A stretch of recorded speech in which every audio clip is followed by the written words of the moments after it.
नमस्कार दोस्तों, आइए शुरू करते हैं R O A R O के लिए या ISPCS के लिए किसी भी स्टेट कोई भी आपका एग्जाम दोस्तों जिसमें भूगोल पूछता है, जीके जिस क्वेश्चन आता है दोस्तों, तो ये वीडियो आपके लिए बहुत ही महत्वपूर्ण होने वाला है। ठीक है, तो चैप्टर 2 शुरू करते हैं। इसका नाम है पृथ्वी की गतियाँ एवं उनके प्रभाव। ठीक है, ऋतु परिवर्तन। तो आइए देखिए विषय सूची में हम क्या क्या पढ़ने वाले हैं इस वीडियो में।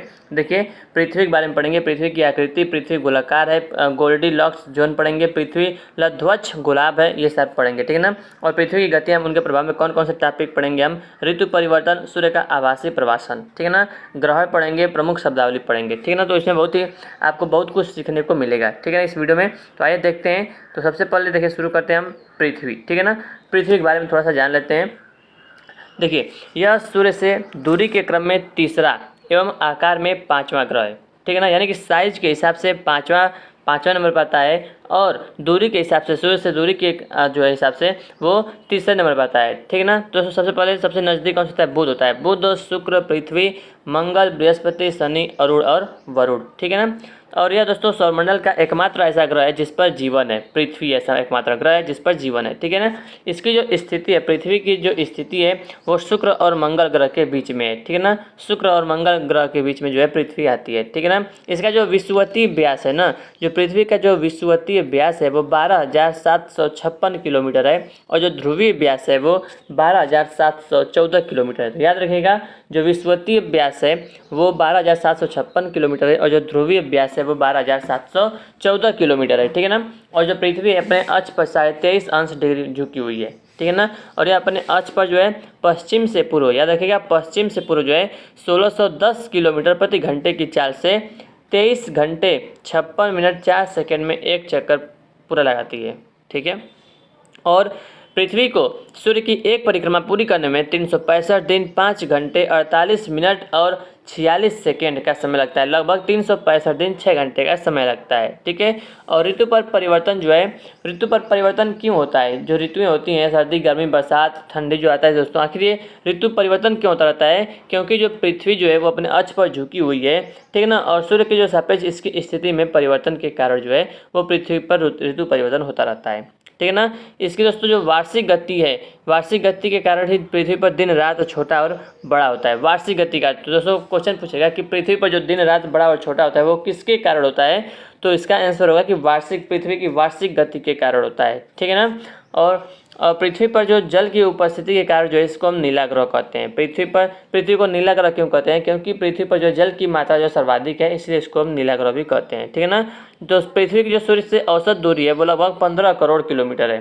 ठीक है। और पृथ्वी का एकमात्र उपग्रह कौन सा है, वो चंद्रमा है। पृथ्वी कितने उपग्रह हैं, एकमात्र एक ही है, चंद्रमा। ठीक है ना। तो देखिए, अब पृथ्वी की आकृति के बारे में बात करते हैं दोस्तों, अब पृथ्वी की आकृति के बारे में। ठीक है ना। तो पृथ्वी दोस्तों पूर्णतः गोल नहीं है। ठीक है। ये किसने मतलब इसके बारे में देख लेते हैं थोड़ा सा, कि 17वीं शताब्दी में सर आइजैक न्यूटन ने पृथ्वी को ध्रुवों पर चपटी नारंगी के आकार से मिलती जुलती बताया। किसने बताया, सर आइजैक न्यूटन ने। ठीक है ना। सन 1903 में जिन्स ने पृथ्वी को नाशपाती के आकार का घोषित किया। कुछ भूवैज्ञानिकों ने पृथ्वी को चतुष्फलक भी बताया। आधुनिक भूवैज्ञानिकों का मानना है कि पृथ्वी के विषुवतीय रेखीय व्यास जो 12,756 किलोमीटर है और ध्रुवीय व्यास जो 12,714 किलोमीटर है, उसमें 42 किलोमीटर का डिफरेंस है, अंतर है। ठीक है ना। जब पृथ्वी अपने अक्ष पर घूमती है तो इस घूर्णन से अपकेंद्री बल उत्पन्न होता है, जिसके कारण पृथ्वी विषुवत रेखा पर कुछ उभरी हुई तथा ध्रुवों पर कुछ चपटी हो जाती है। इसी के कारण इन दोनों के व्यासों में जो है वो अंतर उत्पन्न हो जाता है। अतः पृथ्वी को पूर्णतः गोल नहीं माना जा सकता। ठीक है। जॉन हर्शेल का मानना है कि पृथ्वी का आकार न तो नारंगी के समान है और न ही नाशपाती के समान, बल्कि पृथ्वी जियोड है। क्या है, जियोड है। ठीक है ना। याद रखिएगा किसका मानना है, जॉन हर्शेल का। ठीक है, जॉन हर्शेल का। ठीक है दोस्तों, उसके बाद देखिए, पृथ्वी की आकृति को चपटा या गुलाब के रूप में भी प्रदर्शित किया जाता है। ठीक है। अब देखिए, पृथ्वी गोलाकार है, इसके बारे में थोड़ा सा जान लेते हैं। देखिए, चंद्र ग्रहण के समय पृथ्वी की परछाई चंद्रमा के ऊपर पड़ती है। ये परछाई एक चाप के रूप में प्रतीत होती है। लगातार पड़ने वाले ग्रहणों के दौरान एक गोलाकार वस्तु ही गोल छाया को प्रतिबिंबित कर सकती है, जिससे स्पष्ट रूप से पता चलता है कि पृथ्वी कैसी है, गोलाकार है। उत्तरी ध्रुव पर ध्रुवीय तारा हमेशा 90 डिग्री के कोण में देखा जा सकता है, क्योंकि ये तारा पृथ्वी के अक्ष के लाइन में स्थित है। यदि कोई दक्षिण की ओर यात्रा करे तो ध्रुवीय तारे का कोण घटता प्रतीत होता है। विषुवत रेखा पर यह कोण शून्य हो जाता है। इससे पता चलता है कि यात्रा का मार्ग वृत्त की चाप की तरह गोल है। सूर्य, चंद्रमा जैसे अंतरिक्षीय कक्षाएं पृथ्वी से देखने पर गोल लगती हैं। इससे पता चलता है कि पृथ्वी गोल है। अंतरिक्ष से लिए गए पृथ्वी के चित्रों से पता चलता है कि पृथ्वी गोलाकार है। सागर की सतह पर जहाज हमेशा क्रमशः नीचे की ओर बढ़ता प्रतीत होता है। इससे पता चलता है कि पृथ्वी गोलाकार है। ठीक है ना। तो ये पृथ्वी गोलाकार है, इसके बारे में इतना सारे तथ्य थे। ठीक है ना। और पृथ्वी जियोड है, किस पृथ्वी की आकृति कैसी है, तो कुछ वैज्ञानिकों ने कुछ और बताया, कुछ वैज्ञानिकों ने कुछ और बताया है। ठीक है ना। तो पृथ्वी की आकृति है कैसी, जियोड है। ठीक है ना, इसको याद रखिएगा। अब देखिए गोल्डीलॉक्स जोन क्या होता है। गोल्डीलॉक्स जोन से तात्पर्य ऐसे ग्रह के वास योग्य स्थान यानी कि हैबिटेट से है जो तारे यानी कि जहाँ से ग्रह ऊर्जा प्राप्त करते हैं, तो जो तारे से अधिक पास न होने के कारण अधिक गर्म हो एवं न अधिक दूर होने के कारण अधिक ठंडा होता है। अर्थात इन दोनों के बीच का वह क्षेत्र जहाँ पर जीवन जीने हेतु सामान्य ताप एवं जल की उपलब्धता तरल अवस्था में हो। ठीक है। नासा के वैज्ञानिक पृथ्वी को आधार मानकर ऐसे गोल्डीलॉक्स नए ग्रहों की तलाश कर रहे हैं जहां पर जल तरल अवस्था में उपलब्ध हो एवं तापमान जीवन जीने के लिए अनुकूल हो। गोल्डीलॉक्स ग्रहों पर जल की तरल अवस्था में होना अत्यंत महत्वपूर्ण है। अतः इसके लिए आदर्श दशाएं कुछ इस प्रकार हैं, जैसे कि ग्रह का तापमान संतुलित हो, ग्रह को भी ऊर्जा का स्रोत प्राप्त होता रहे एवं ग्रह पर ऐसा वातावरण हो जिससे पानी तरल अवस्था में बना रहे। देखिए, अगर शुक्र, पृथ्वी और मंगल की अवस्थिति सूर्य से दूरी के संदर्भ में करें तो पाएंगे कि पृथ्वी का तापमान संतुलित अवस्था में है एवं जल की उपलब्धता यहाँ के वातावरण के कारण तरल अवस्था में है, जो एक आदर्श के गुणों को परिलक्षित करता है। इसके विपरीत शुक्र, जो कि पृथ्वी की तुलना में सूर्य से अधिक नज़दीक होने के कारण अधिक गर्म है। इसी प्रकार मंगल ग्रह पृथ्वी की तुलना में सूर्य से अधिक दूरी पर स्थित एवं आकार में बहुत छोटा है, जहाँ का औसतन तापमान 60 डिग्री सेल्सियस है एवं वायुमंडल बेहद कमजोर है। तो यहाँ पर जल के साक्ष्य बर्फ के रूप में प्राप्त हुए। अतः शुक्र एवं मंगल ग्रह आदर्श गोल्डीलॉक्स ग्रह की दशाओं को परिलक्षित नहीं करते हैं। ठीक है।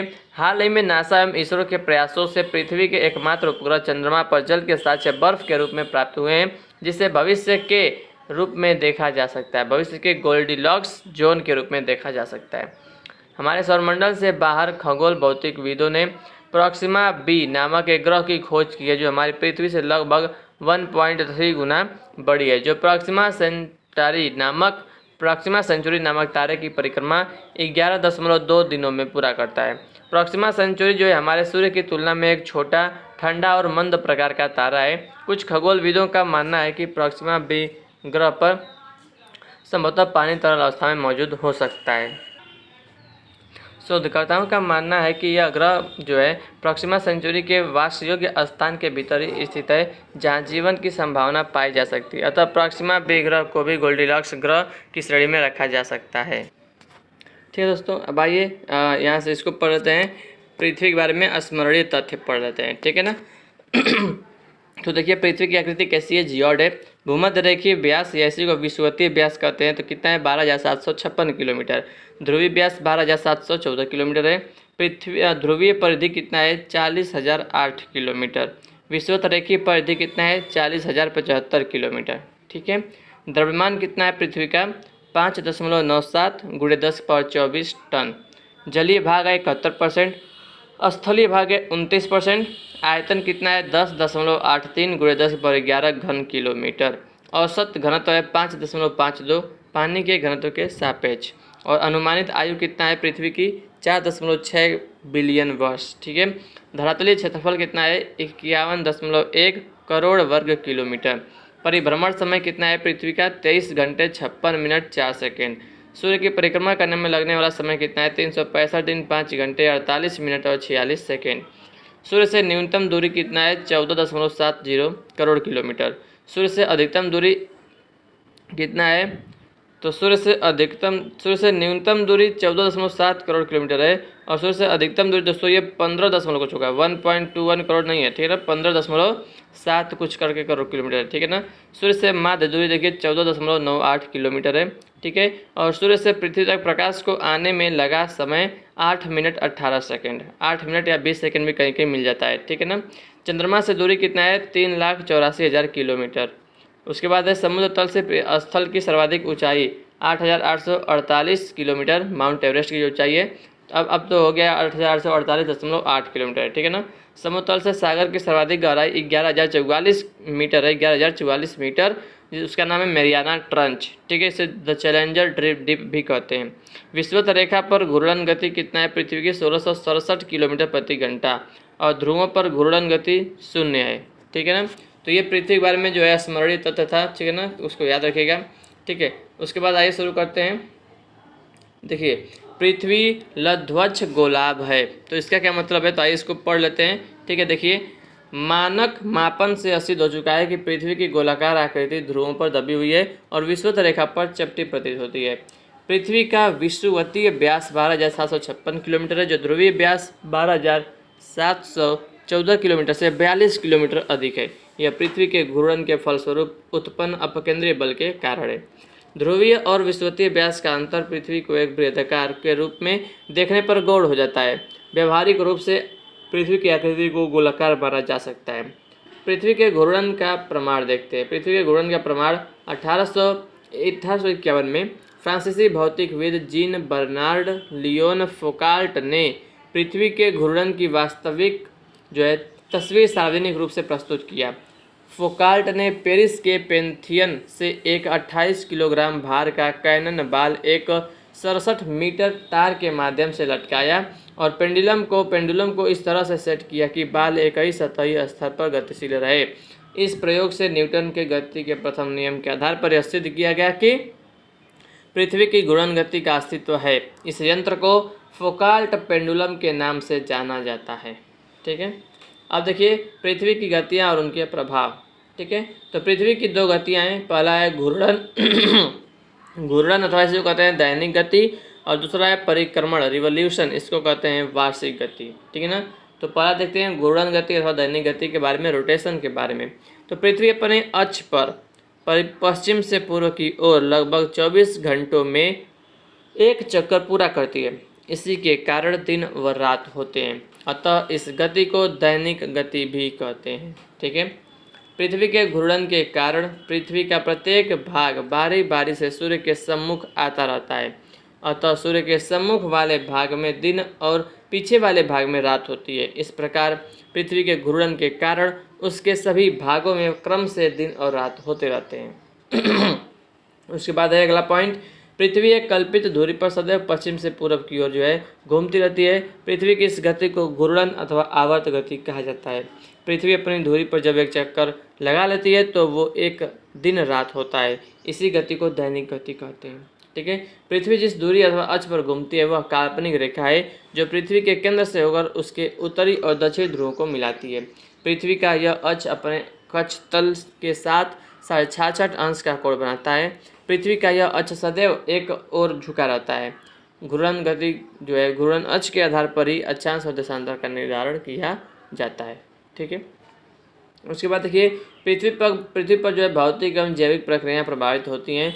घूर्णन गति के कारण कोरियोलिस बल की उत्पत्ति होती है, जिसके कारण उत्तरी गोलार्ध में जल एवं पवनें अपनी दाईं ओर मुड़ जाती हैं, ठीक है। यहाँ पर देख सकते हैं फिगर बनाया गया है। अब देखिए दूसरा है परिक्रमण अथवा वार्षिक गति रिवोल्यूशन। पृथ्वी अपने अक्ष पर घूमने के साथ साथ सूर्य के चारों ओर एक अंडाकार मार्ग पर 365 दिन 6 घंटे 48 मिनट और 365 दिन 5 घंटे 48 मिनट और 5 घंटे 6 घंटे, ठीक है। तो 5 ही घंटा है, उसको लगभग 6 घंटे कहते हैं ना। तो 5 घंटे 48 मिनट और 4.091 सेकेंड में एक चक्कर पूरा करती है। इस गति को परिक्रमण या वार्षिक गति कहते हैं। प्रत्येक वर्ष में कुछ समय अधिक होने के कारण प्रत्येक 4 साल बाद लीप ईयर में फरवरी 29 दिन की होती है। परिक्रमण या वार्षिक गति के निम्न प्रभाव हैं। दिन में सूर्य की ऊंचाई में अंतर और दिन व रात की लंबाई में अंतर, ठीक है। और क्या है देखिए ऋतु परिवर्तन होना, कर्क और मकर रेखाओं का निर्धारण, वर्ष की अवधि का निर्धारण, धरातल पर ताप वितरण में भिन्नता, जलवायु कटिबंधों का निर्धारण, ठीक है। तो ये सारे। अब उसके बाद देखिए दिन रात की अवधि में भिन्नताएं। यदि पृथ्वी अपनी दूरी पर झुकी हुई न हो तो सर्वत्र दिन रात बराबर होते हैं, परंतु विषुवतरेखीय भाग को छोड़कर विश्व के अन्य सभी भागों में विभिन्न ऋतुओं में दिन व रात की लंबाई में अंतर पाया जाता है। विषुवतरेखा पर सदैव दिन रात बराबर होते हैं, क्योंकि इसे प्रकाश वृत्त हमेशा दो बराबर भागों में बांटता है। इस स्थिति में विषुवतरेखा का आधा भाग प्रत्येक स्थिति में प्रकाश प्राप्त करता है। 21 मार्च से 23 सितंबर की अवधि में उत्तरी गोलार्ध में दिन बड़े एवं रातें छोटी होती हैं। उत्तरी ध्रुव पर दिन की अवधि 6 माह की होती है। 23 सितंबर से 21 मार्च तक सूर्य का प्रकाश दक्षिणी गोलार्ध में अधिक प्राप्त होता है। दक्षिणी ध्रुव पर इस कारण 6 माह तक दिन रहता है। इसी प्रकार उत्तरी एवं दक्षिणी ध्रुव पर 6 माह तक दिन और 6 महीने तक रात रहती है। अब देखते हैं ऋतु परिवर्तन। तो पृथ्वी अपने अक्ष पर घूमने के साथ साथ पृथ्वी की परिक्रमा भी करती है। इसी कारण पृथ्वी की स्थितियां बदलती रहती हैं। पृथ्वी के परिक्रमण में 4 मुख्य अवस्थाएं आती हैं एवं इन अवस्थाओं में ऋतु परिवर्तन होता है। पहला है कर्क संक्रांति या ग्रीष्म अयनांत, 21 जून की स्थिति है। ठीक है, 21 जून की स्थिति में सूर्य कर्क रेखा पर लंबवत चमकता है। वस्तुतः 21 मार्च के बाद सूर्य उत्तरायण होने लगता है एवं उत्तरी गोलार्ध में दिन की अवधि बढ़ने लगती है। इस समय उत्तरी गोलार्ध में दिन लंबे और रातें छोटी होती हैं तथा ग्रीष्म ऋतु रहती है, जबकि दक्षिणी गोलार्ध में शीत ऋतु रहती है। ऐसा इसलिए होता है क्योंकि उत्तरी ध्रुव सूर्य की ओर झुका रहता है, जिससे रातें छोटी और दिन बड़ा होता है। उत्तरी ध्रुव के नज़दीक 24 घंटे का एक दिन होता है। सूर्य की किरणें कर्क रेखा पर लंबवत रूप में पड़ती हैं। पृथ्वी की इस स्थिति को कर्क संक्रांति कहा जाता है। उत्तरी गोलार्ध में इसे ग्रीष्म संक्रांति कहते हैं। दक्षिणी ध्रुव सूर्य से दूर हट जाता है, जिससे रात बड़ी और दिन छोटा होता है। दक्षिणी ध्रुवीय प्रदेश में लगातार 24 घंटे की रात होती है। दूसरा दोस्तों मकर संक्रांति या शीत अयनांत 22 दिसंबर की स्थिति है। ठीक है, 22 दिसंबर की स्थिति में सूर्य मकर रेखा पर लंबवत चमकता है। सूर्य का दक्षिणी झुकाव अधिकतम 23.5 डिग्री से 30 अंश तक होता है। वस्तुतः सूर्य के दक्षिणायन होने अर्थात दक्षिण गोलार्ध में उन्मुख होने की प्रक्रिया 23 सितंबर के बाद ही प्रारंभ हो जाती है। इस समय उत्तरी गोलार्ध में शीत ऋतु तथा दक्षिणी गोलार्ध में ग्रीष्म ऋतु रहती है, क्योंकि उत्तरी ध्रुव सूर्य से दूर हट जाता है और दक्षिणी ध्रुव सूर्य की ओर झुका रहता है। दक्षिणी गोलार्ध में सूर्य की किरण मकर रेखा पर लंबवत और उत्तरी गोलार्ध में तिरछी पड़ती है। पृथ्वी की इस स्थिति को मकर संक्रांति कहा जाता है। तीसरा है बसंत विषु तथा शरद विषु 21 मार्च और 23 सितंबर की स्थितियाँ। वर्ष का वह समय जब भूमध्य रेखा पर दोपहर को सूर्य की स्थिति सिर के ठीक ऊपर होती है। इस समय पृथ्वी के सभी स्थानों पर दिन और रात की अवधि बराबर होती है। ठीक है, बराबर प्रत्येक 12 घंटे की होती है। तो सभी स्थानों पर सूर्य ठीक पूर्व में उदय होता है और ठीक पश्चिम में अस्त होता है। ऐसा 21 मार्च और 23 सितंबर को होता है। इन दोनों स्थितियों को विषु अथवा समरात दिन कहा जाता है। एक वर्ष में 2 विषु होते हैं। ठीक है ना। और यहाँ पर देखिए सूर्य का आभासी प्रवासन। सूर्य गतिशील न होकर एक जगह स्थिर है, परंतु पृथ्वी से हमें ये आभास होता है कि सूर्य कर्क और मकर रेखा के बीच गतिशील रहता है। इसका अर्थ है कि कर्क रेखा और मकर रेखा के बीच पड़ने वाले सभी अक्षांशों पर सूर्य लंबवत चमकता है। इन दोनों रेखाओं के बाहर के स्थान पर सूर्य लंबवत नहीं चमकता है। ठीक है ना। पहला देखिए उत्तरवर्ती आभासी प्रवासन उत्तरायण क्या होता है। वर्ष के 6 माह सूर्य उत्तर की ओर खिसकता हुआ प्रतीत होता है।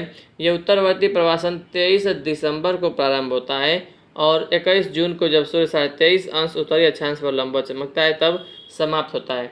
21 जून की इस स्थिति जब सूर्य कर्क रेखा पर लंबवत चमकता है तो उसको कर्क संक्रांति कहते हैं।